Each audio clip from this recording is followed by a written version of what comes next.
Okay, so today's comedy video is about like how do you not let the state of the world and where it seems to be heading. How do you let that not make you want to kill yourself? So I guess because I'm saying that like the world is very fucked up right now, and it is. I don't think it's ever been this fucked since the beginning of time. There's so many layers to the fuckedness. The AI apocalypse stuff. We're in the sixth mass extinction, in case you haven't been paying attention. Climate collapse, financial crisis, housing crisis, fucking political tensions across the world. Kim Kardashian and Kanye West got a divorce. If they can't make it, what hope do I have? There's a lot of shit, because back in the old days, if a civilization collapsed, like in the Incan times, it was very self-contained. It only happened in that small area. But the difference now is that, we're living in a global village now. So there's going to be knock-on effects. If China goes down, parts of us are going to go down. If America goes down, a lot of instability.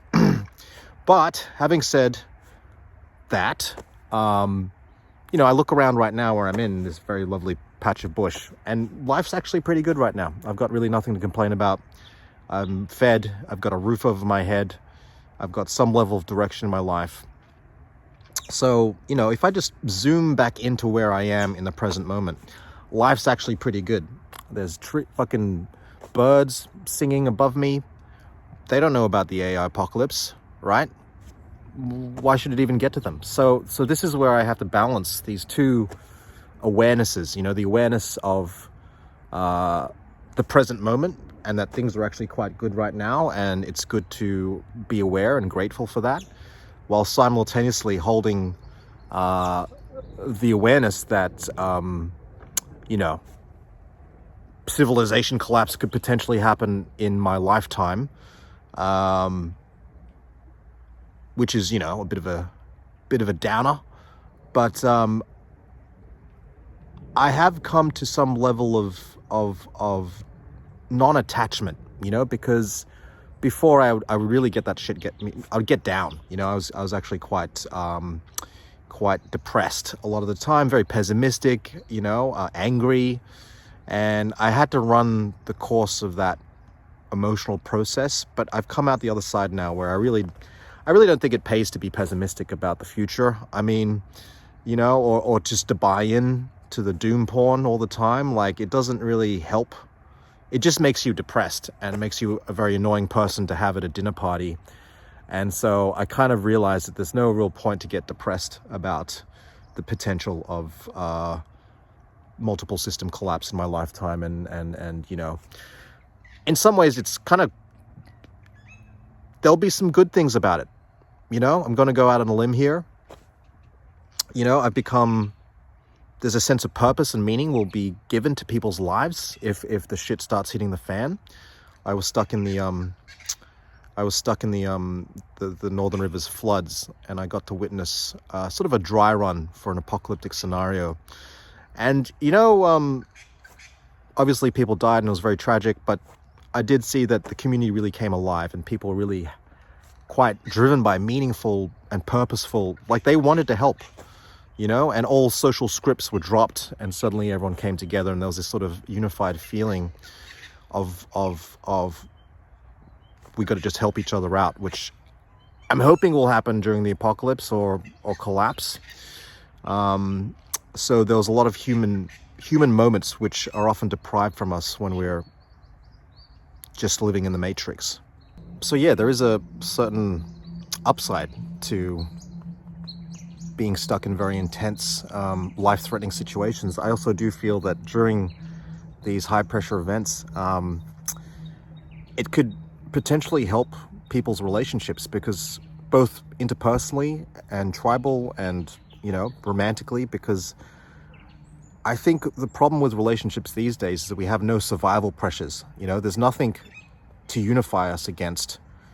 In tribal days, the tribe had to cohere and had to get along, because otherwise they'd die. Survival was at stake, and likewise, you hear about these marriages that are forged during world wars, and trying to escape the Holocaust and stuff like that. And, you know, people are able to commit more deeply. So I'm hoping that my commitment issues will actually be bypassed, or at least overcome, should I be in a relationship in the apocalypse, which is a high likelihood, because people are more likely to get with other people. And also, I'm just going to say this, standards go way down during, people just want company, you know, they don't want to be alone. So anyone who's looking to score during the end of the world, your chances are greatly improved. And also, you know, if you might be a 5, you might be able to get with a 10, just for the sake that there's no one else around, and you might have a pickaxe or a fucking samurai sword,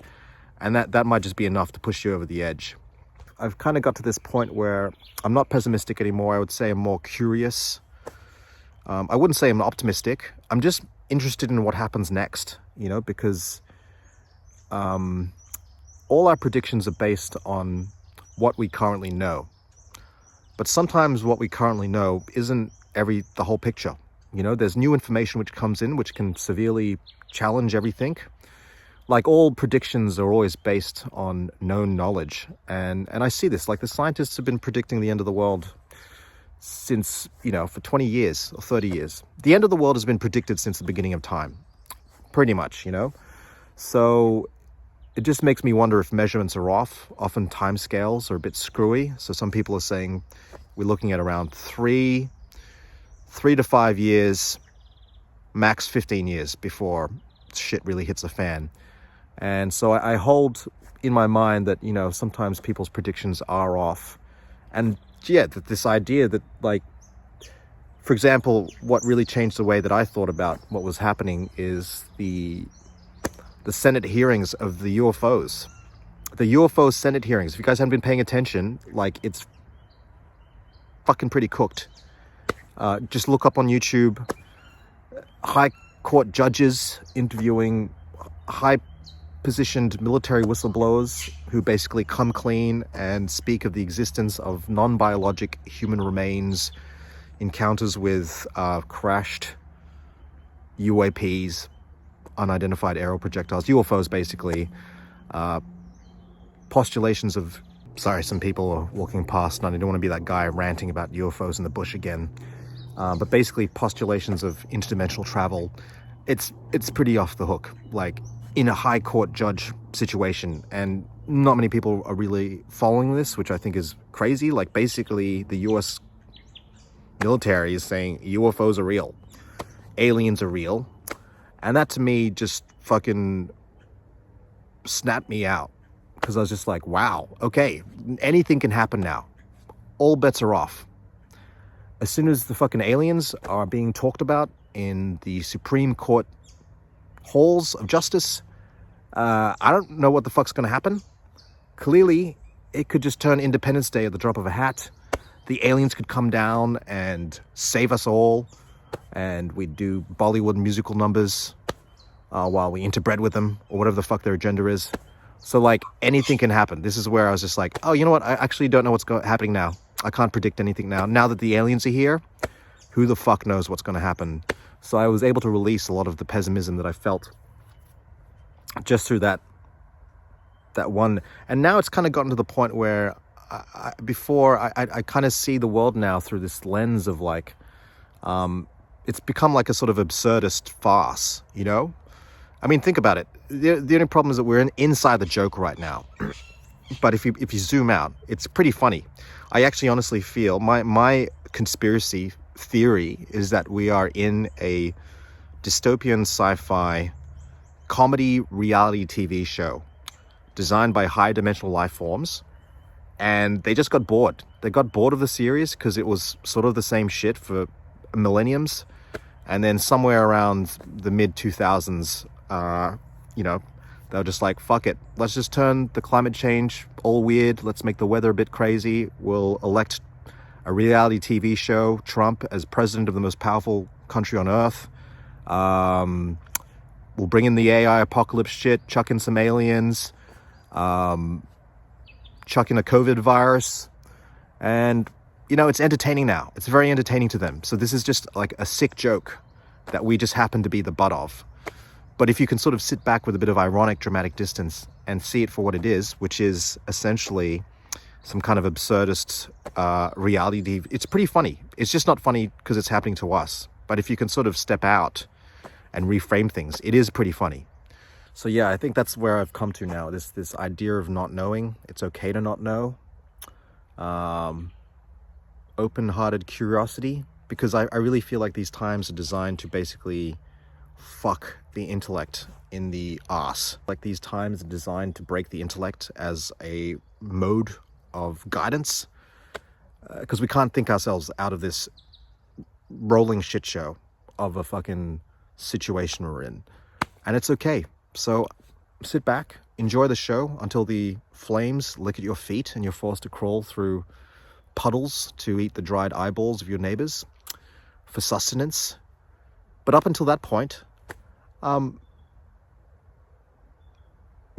just fucking chill out.